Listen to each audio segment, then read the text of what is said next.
Welcome back. It is Gauntlet of Greatness time. We're early on in Season 2 where we were playing out a bracket of the best modern decks of all time.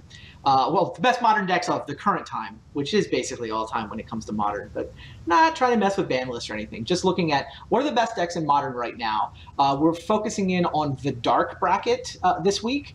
So the matchup we're going to be watching is black-white tokens against Unburial gifts. The black-white tokens versus Unburial gifts. There you go. Nice, pretty matchup graphic, tokens versus Unburial gifts. The deck you're looking at on the screen right now is the tokens deck. So this is basically the deck that Stanislav Sivka played and a lot of the rest of the cabin crew played at the most recent Modern Pro Tour. Intangible Virtue pumps everybody up. You know, there's Bitter Blossom, Lingering Souls, Spectral Procession, Timely Reinforcements, which is also kind of a nice pre-sideboard against Burn, and Sorin, which not only makes tokens, but also serves as a way to pump everybody up with the +1 power and the lifelink. Vault of the Archangel pumps everybody up too. Just a, pretty nice, fairly elegant design. 7 discard spells at 1 mana and the path to mess with people's creatures. I think the deck's actually pretty good in this format.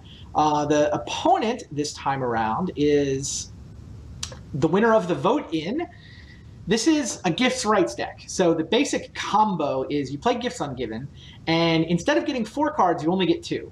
One of them is Unburial Rights, and then the other one is whichever of Elish, Norn, and Iona you think is going to just destroy your opponent. Gifts says up to 4 cards, and if you only pick 2 cards, your opponent has to put 2 cards in the graveyard, so you don't get any cards out of the gifts, but you basically get the double Entomb effect. You untap, you play the flashback on Unburial Rights, and bang, there's your giant fatty, reanimated into play. This can pretty easily happen on turn 3 and 4, thanks to things like Azorius Signet. You've also got the Urzatron, so you can Urzatron your way up into ridiculous things like Emrakul and Ugin. And, unlike the red-green Tron deck, I feel like Tron in this is kind of the backup plan. Like, plan A is to put a ridiculous thing into play on turn 4. It's usually fast enough. You've got a lot of control elements with permission. You've got card drawing. Anyway, pretty interesting deck. We will see what happens. All right, I'm going to go to the play lobby.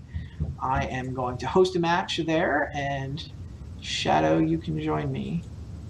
All right, Gifts Rights Tron, hosting a match, putting you on mute. Good luck, sir.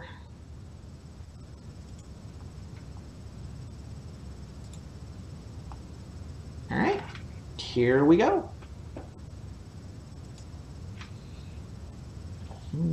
Yeah, this draw's got to be good, right? Yeah, it's land, Signet, Gifts. I'm set up. Oh, I have the Unburial Rights in my hand, so I have to pay 5? I don't have any black mana. Wow, is that actually just really bad? How many Unburial... I just play the 1 Unburial Rights, right? Yeah, I only have the 1 Unburial Rights. How much black mana do I make? Do I have any? How bizarre.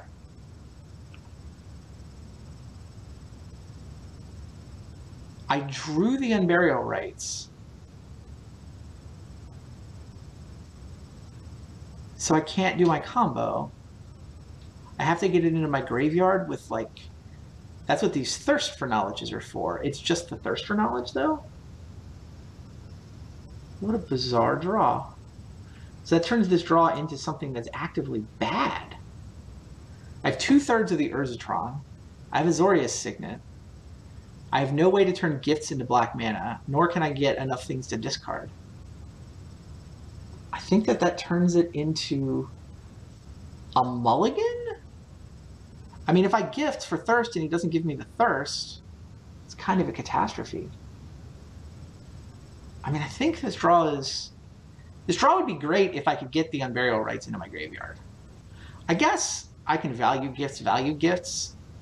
Yeah, the existence of this in my hand basically just means I can't actually combo him until I find a Thirst for Knowledge. All right, I'll keep it.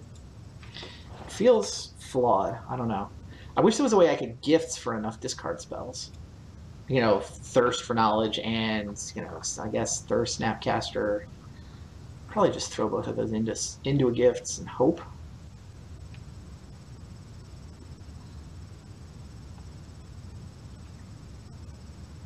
Wow, Natural Tron.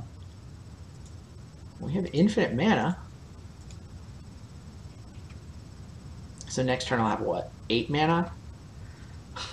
I can gifts and still have 4 colorless left over. Not that I can actually do much with 4 colorless. I can gift twice is what I can do. Hilarious.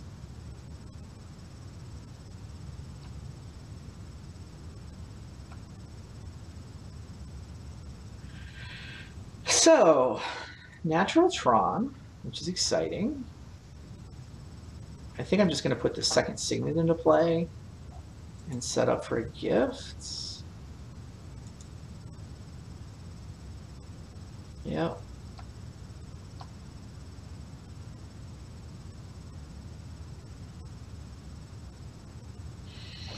So what am I gifting for?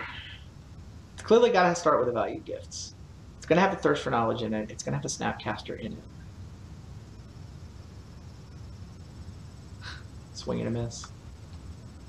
Kind of funny. I wish I could let you take the Unburial rates.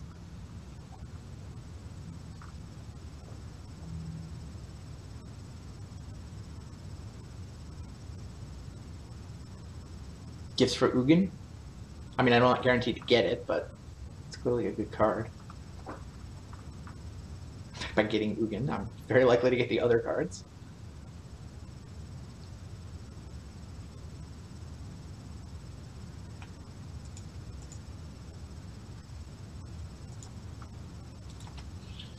All right.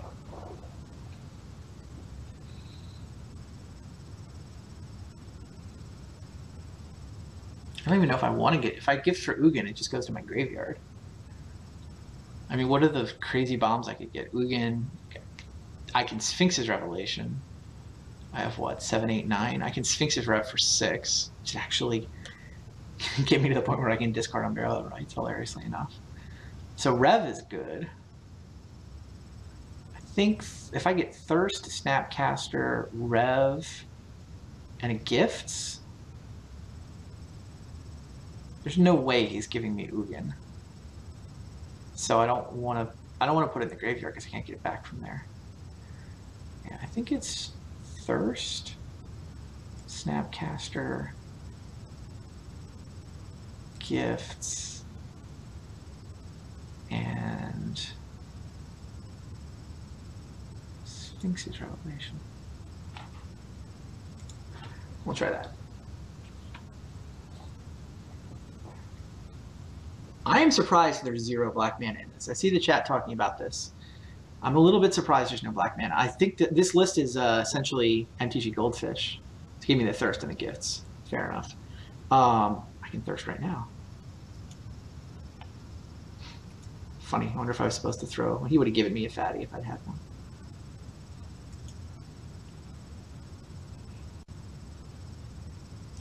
There we go. Right on cue, Ugin. Discarding Unburial Rights and Wrath of God, right? I mean, Day of Judgment? I think land is better than Day of Judgment. What does he do about Ugin, though? Don't I just win from here? Yeah, I think I want the land more than I want the Day of Judgment. All right. Need to open that.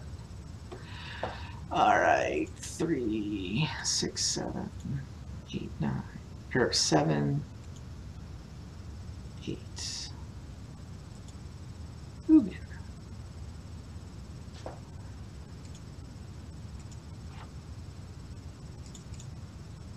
Kill your stuffs.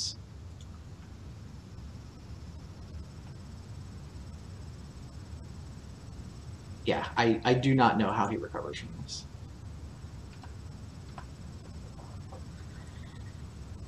Yeah, play Ugin, declare victory. Natural Tron, natural Ugin. No problem. Nice deck. And that is still a swing and a miss. What a blowout. Natural Tron, draw Ugin off the top, and he's 0 for 2 on Inquisition of Kozilek. Am I allowed to cry on camera? Is that too much? This game's been pretty ridiculous from my side, not gonna lie. You just can't beat Ugin, right? Like, ever? Yeah, I don't know how he beats Ugin, but we'll play it out.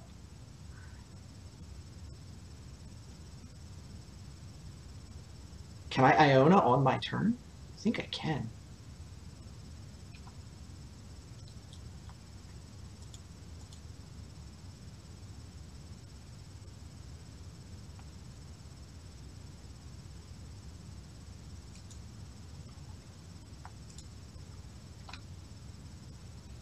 Right, I have 2, 4, 7, 8, 9, 10 mana.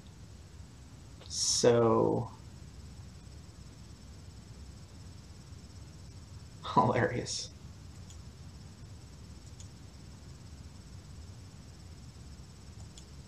Okay, do I gift for 1 card? I guess I don't want to draw Elish Norn. Maybe I do want to draw Elish Norn. Why would I take Elish Norn out of my deck? Yeah, I'm just going to gift for 1 card here. Oh, I should take something else I don't want to draw. What do I not want to draw?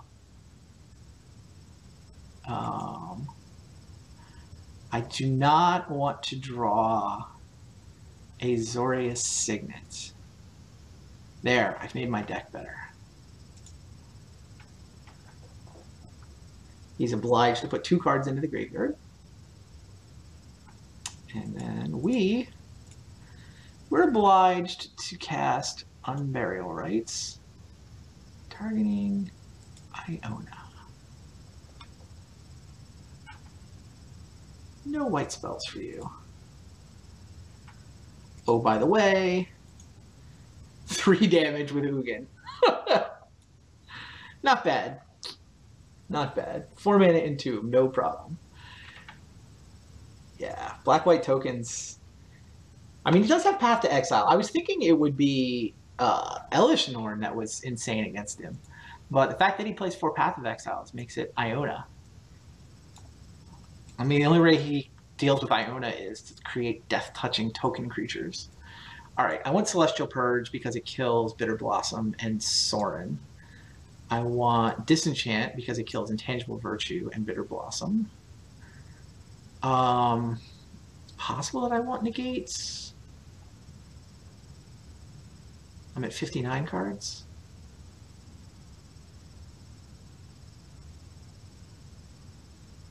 Yeah, paths seem really bad. Negate's not terrible. Yeah, all his stuff is, none of his stuff is creatures. I think Negate's actually really good. He has no creatures in his deck, so those are basically just counter spells. These Remands don't do much. They do a little bit. What else do I have that's bad? Oh, Timely Reinforcements is bad.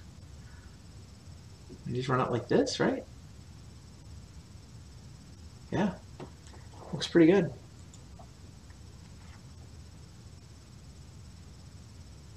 I see chat asking, is this just a really bad matchup for tokens, or is tokens just not that good?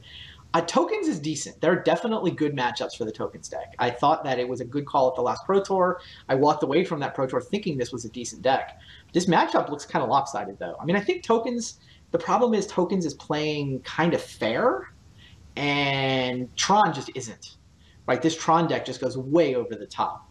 I mean, the matchup where tokens is good is against the Obzon decks, right? There's a lot of Obzon in this format, and they just want to try to win these grindy mid-game matchups. They're trying to, win games with Lingering Souls, and you've just got way more Lingering Souls than they do, way more sort of grindy mid-range incremental advantage cards. So I think this is a bad matchup for the tokens deck. It's pretty interesting. You guys have voted it. This could be, all the vote-in winners are doing pretty well. What does this draw? This draws 2 lands, 2/3 of Urzatron.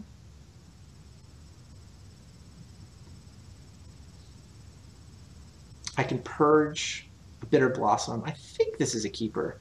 I wish I had another land, but I mean, I've got a Gift, I've got a Thirst. I think that's a keeper.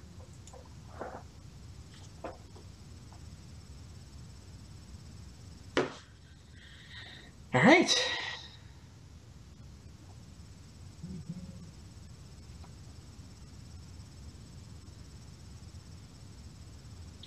Man, I don't know if this is a snap keep. I wish it had a 3rd land, but Can't do anything about duress. It's pretty good against me, actually.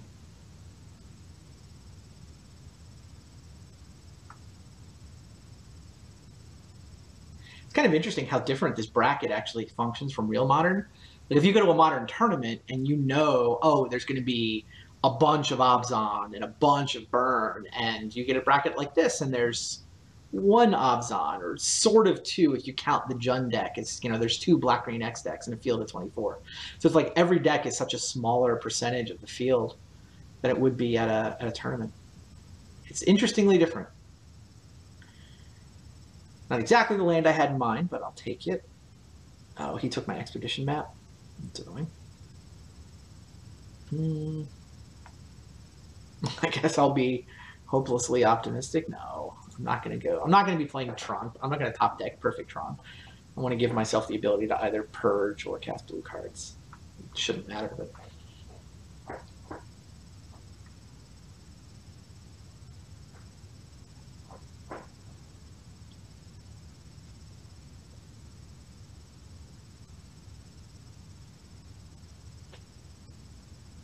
The fact that he did not take Purge means he probably doesn't have a Bitter Blossom. Wow, doesn't have an Intangible Virtue either. Just what I wanted to draw. Not. Maybe Thirst for Knowledge can fix our hand. Well, Thirst for Knowledge certainly gets Iona into the graveyard.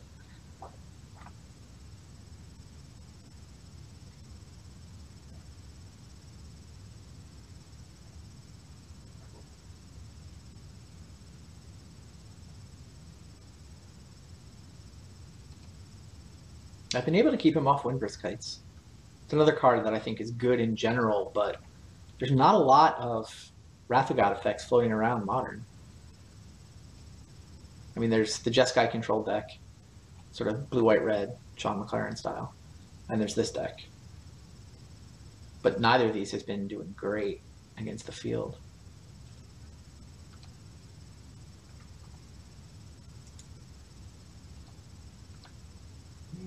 Pretty slow start for him.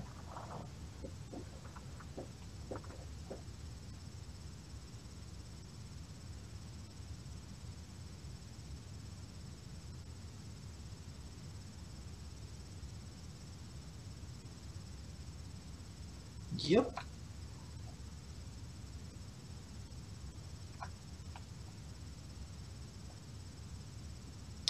Question from the chat is, do I like where the Modern format is at right now?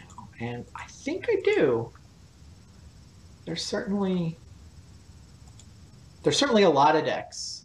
I mean, ask me after this bracket, right? 2 cards or an artifact. I could discard Azorius Signet. Or, I mean, it's not like...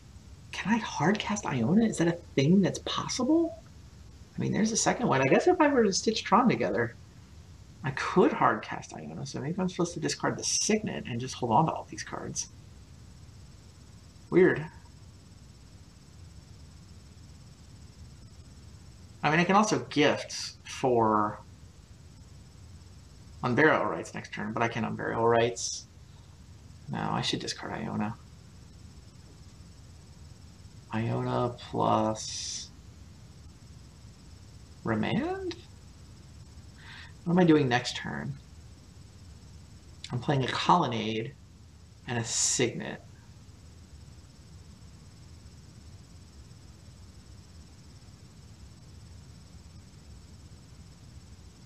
Weird.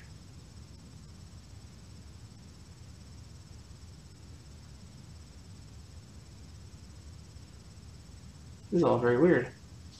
Oh, Sultai Control has Damnation. That's a good point. Alright. I want Iona in the graveyard, not in my hand. And I need the Supreme Verdict. You know what? Maybe it's this Purge. He does not have... He doesn't have a Bitter Blossom, and he hasn't shown me a Sorin. He actually played inefficiently. If he taps out for Sorin, he has land Sorin. Oh, I can still remand it. If he has just Sorin, I can condescend it. Yeah, I'm gonna discard the Purge. All right, 2 cards. The Purge. Yeah, Iona. All right.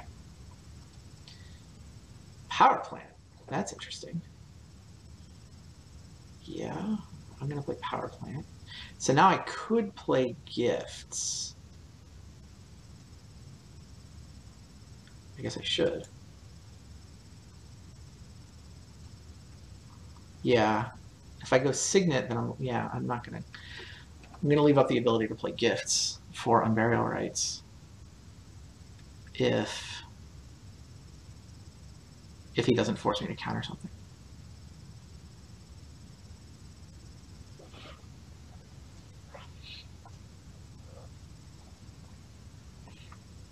Praise the Kappa has never heard of the Vintage Super League. Vintage Super League is a show I started that WotC has picked up and moved over to the Magic channel, twitch.tv/magic. Tuesday nights are Super League nights, so Super Tuesdays. Vintage Super League is 10 Magic celebrities playing out a vintage tournament over the course of... Oh, Windbrisk Heights is what happens to me here. I see what's going on. Yeah, can't do anything about that. What do you get from Windbrisk Heights? So Vintage Super League, it's a 10-person league. So we play a 9-week regular season. It's all round robin. He did have a friggin' Bitter Blossom. Huh. So now, what? I can still get Iona. He has not shown me Death Touch. So Iona is pretty good. Iona doesn't have Vigilance, though.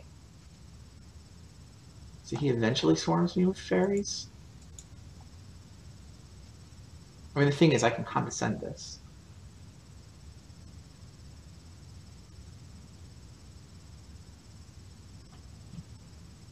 I can get Elish Norn. The problem with Elish Norn is that he might have Path to Exile. If I go to all the trouble of reanimating and then he just paths my Iona, what have I accomplished, right? I don't feel like I can build up to a Condescend on Path to Exile against a player with 4 lands. I have this Supreme Verdict here. Look, I'm just going to Condescend.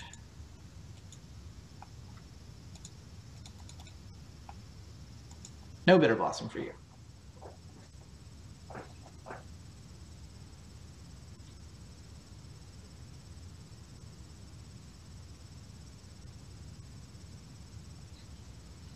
Hilarious. Now there's another Celestial Purge, which I just concluded is not actually good against his draw. I don't want Flooded Strand. Yeah, I think it's just bottom.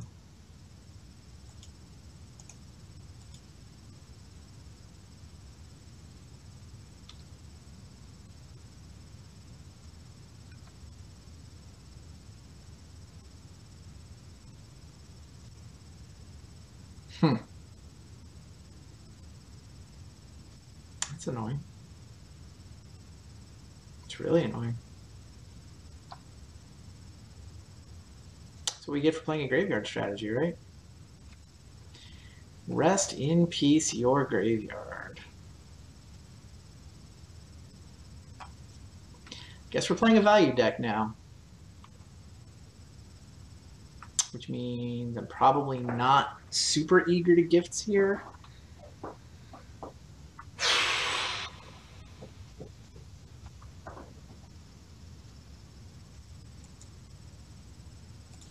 Yeah, I have to win a value game. Wish me luck.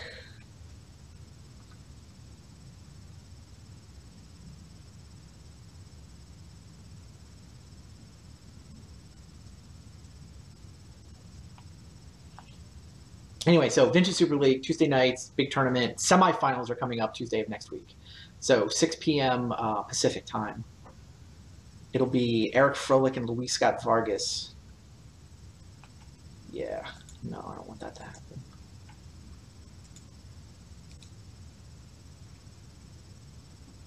I want my Celestial Purchase back. Is it 11?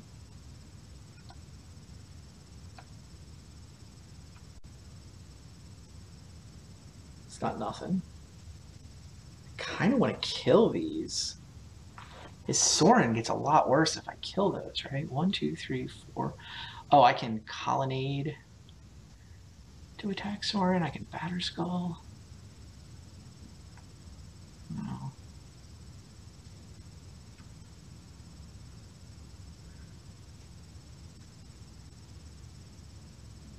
Yeah, if I kill those, then Sorin has to make a token, and I can just force him to chump it with Colonnade. Especially if I'm going to play Batterskull, I want a Supreme Verdict before I play Batterskull.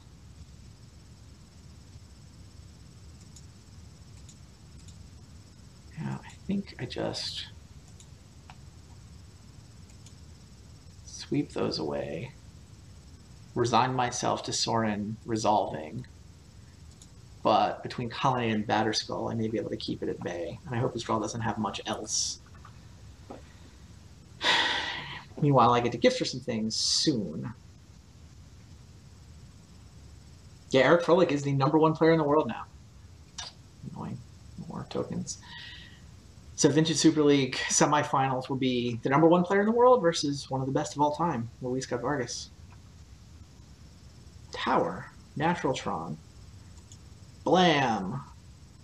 That's exciting. So I can play Batterskull and still have a ton of mana. 1, 2, 3, 4, 5. I can have 7 mana, which means I can just start attacking with Colonnade. I think that's what I do. 1, 2, 3, 4, 5.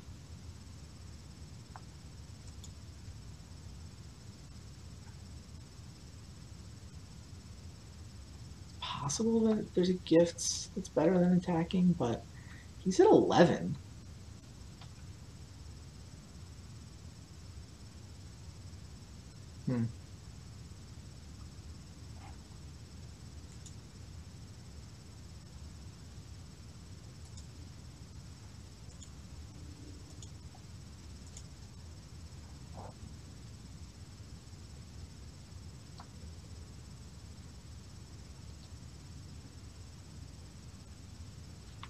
See what happens. Vintage Super League will be finishing in the next week and change. So semifinals on Tuesday. The finals are on Sunday. They'll be Sunday at, we'll start the pregame at 1 o'clock Pacific time. The match will happen at 2 o'clock Pacific time. That'll be Chris Pakula against the winner of EFRO and LSV. Should certainly be a fun one. Trying out a weekend time slot, trying out a European-friendly time slot. See how that goes. And then we start the Standard Super League immediately after. Wow, he's going to have another, oh, good God. 2, 4, 5, 6, 7, 8, 9, 10, 11, 12. He probably has a, oh, so I can only hit Sorin for 4, which is not enough to stop him from going +2 lifelink, hitting me for 6 again. Wow, what do I gifts for?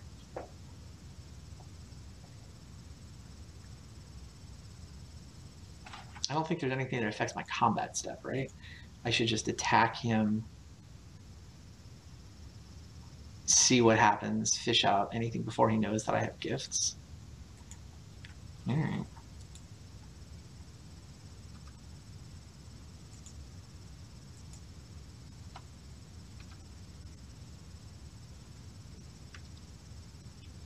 So this is going to drop Sorin to 1 loyalty and get me back up to 12.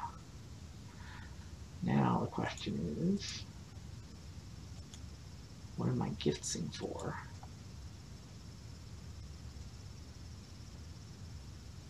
I basically want creatures and things, right? I mean, Elish Norn is insane. Maybe I want card draw spells because I want to draw into things like Ugin and Elish Norn. So I want Thirst, Rev, another Gifts, and like a Tower. I could also go Tower, Power Plant, Mine. How much mana do I have? 2, 4, 5, 6, 7, 8, 9, 10, 11, 12. So if I get a Tower, then I can play Emrakul next turn. Kind of like that. I think Thirst is good. So I want Thirst,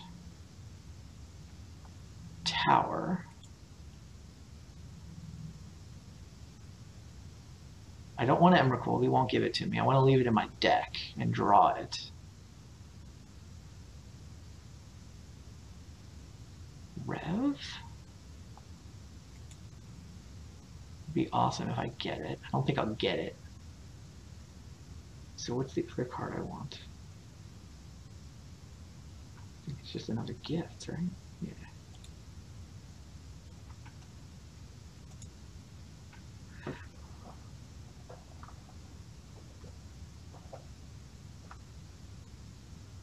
Oh, could get Expedition Map. Expedition Map would have been a second tower to set up Ugin. I probably should have had Expedition Map in there. I mean, I think I'm going to get the tower. I don't know. He can do math. But I mean, if I don't get the tower, then I get 2 of the spells, so. I don't know. I'm okay with any 2 of these. Value gifts, right? I mean, gifts is probably the worst one there. If that gifts was a tower, if that gifts was an expedition map, he would give me tower and expedition map, which I don't think is as good. Yeah, he's definitely not giving me the rev. Yeah, tower thirst. Awesome.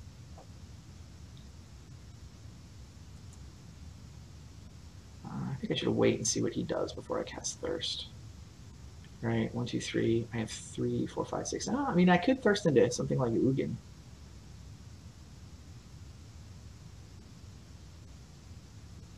Whatever. I want to see what he does. Let's find out what's going on before we start using our card drawing.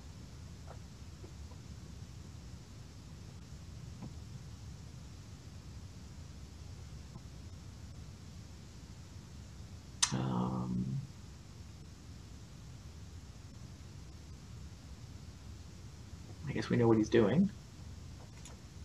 So leave open the possibility of countering it. Disenchant for Rest in Peace is interesting. Celestial Purge for Sorin is interesting. Oh, and I can actually do that now. It's going to have to be 2 cards.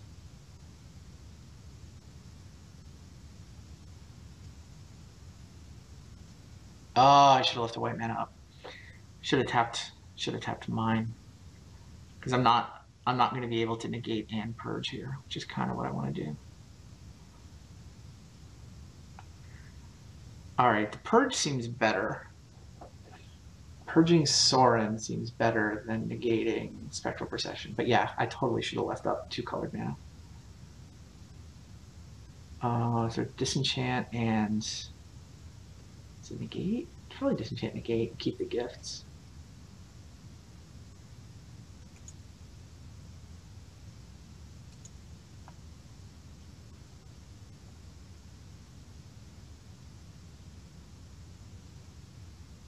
Yeah, I knew I was leaving a Pallid Fountain, but it didn't occur to me that I might want 2 spells. I don't even know if I would. Because Gifts and Emrakul are both excellent.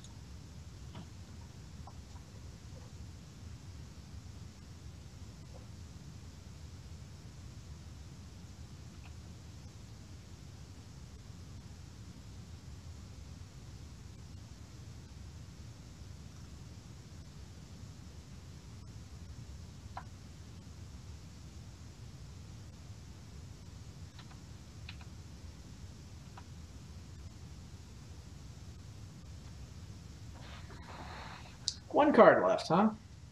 Anything good? Is it anything that deals with Emrakul?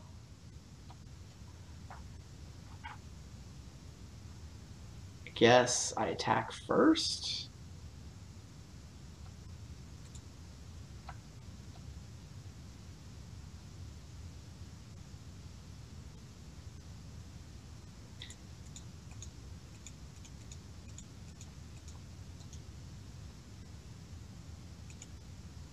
Emrakul, the Eon's Torn. 15 mana. No problem. Just hardcast him. He actually can block.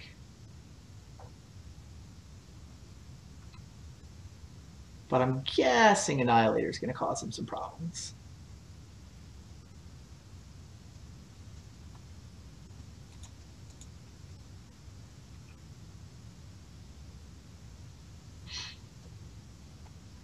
There's Big Daddy. Yeah, it's not even worth going through the motions.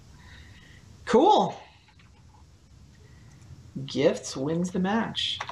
Yeah, that felt like just a bad match for the tokens deck. Let's get Shadow back on the line. Good game, sir. Yeah, that does not seem like a good matchup for you. We had just had this conversation in the last matchup, but that matchup seems particularly bad. I think your deck is actually just better than that. You think so? Because I think your deck is decent in the field. It's good against the kind of grindy mid-game, like incremental advantage decks that are floating around out there. Sure. But yeah, it's not good here. It doesn't really have a lot of answers for Wrath of Gods and crazy broken stuff like Emrakul. And technically, you could have blocked Emrakul there with your flying dudes because it only has protection from colored spells. But I should have put Batterskull on it to give it trample anyway. So we got the right result either way. Yeah, I was supposed to give it trample. Whatever. I just had the game was. I knew I could block, but I'm still not winning. No, exactly. You're annihilating you for 6 permanents, and yeah, if you block right, then you punish me for not moving Batterskull, and you actually get a turn. But there's nothing you can do on that turn. There's zero answers for Emrakul. So exactly. Fair enough. Interesting match. Yeah, there were certainly a lot of cards being played. Like, I did what I could. Yeah, Rest in Peace was just in time. I mean, I was going to be gifting for Unburial rights that turn. I had it to start, but I wanted to cast it at the right time. Sure. Because I didn't want you just to go gifts to go find an answer for it and then keep playing. So, but then you kind of forced my hand. So, what am I talking about? Batterskull doesn't give trample. Why am I thinking about Batterskull giving trample? Batterskull is lifelink and vigilance. Yeah, for some reason I was thinking, why the chat had me confused? Or like, oh, you should have put Batterskull on it. Whatever. I could have gotten more life? You want me to get unimportant. Right. Because the life mattered there. You were at 13, and I would have been down to, like, I could have left all my flyers in play and then done nothing, right? Right.